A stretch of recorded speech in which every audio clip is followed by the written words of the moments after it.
Je vous ai caché un secret les gars. Ça, c'est mon premier PC. Et j'en ai fait des erreurs. Je vais toutes vous les donner pour que vous évitiez de les faire. Déjà, comme on peut voir, il y a le boîtier. Clairement, ce genre de boîtier-là, évitez à tout prix. C'est clairement des boîtes de conserve où il n'y a aucun airflow qui passe à l'avant. Parce que oui, évidemment, avec ce genre de boîtier-là, quand on a une plaque comme là à l'avant, et ben ça réduit grandement l'airflow. Et l'airflow, c'est important pour les températures de ses composants. Deuxième erreur que j'ai fait, c'est le water cooling juste pour l'esthétique entre guillemets. J'avais pris un water cooling 120 mm de chez NZXT.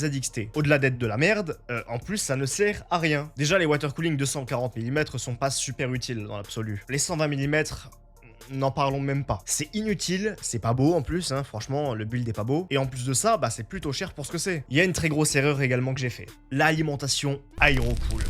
Ah ça explose effectivement. Personnellement j'ai eu des gros problèmes avec, hein, et d'ailleurs j'ai dû leur renvoyer une fois. Bah oui, clairement c'est des alimentations qui sont faites par des fabricants moyen, avec des cahiers des charges très laxistes, et c'est des alimentations qui sont clairement faites au bas prix, vraiment c'est au minimum. Il y a des manques de sécurité là-dedans, elles sont vraiment très mal foutues. Alimentation Aerocool, Mars Gaming, tous ces trucs-là, non, c'est pas la peine. Il faut pas oublier que l'alimentation c'est très important parce que ça peut littéralement flinguer d'autres composants. Ou alors en cas de souci, c'est elle qui peut mettre en sécurité le PC. Et toi, donne-moi ta pire erreur en commentaire que t'as fait en étant débutant.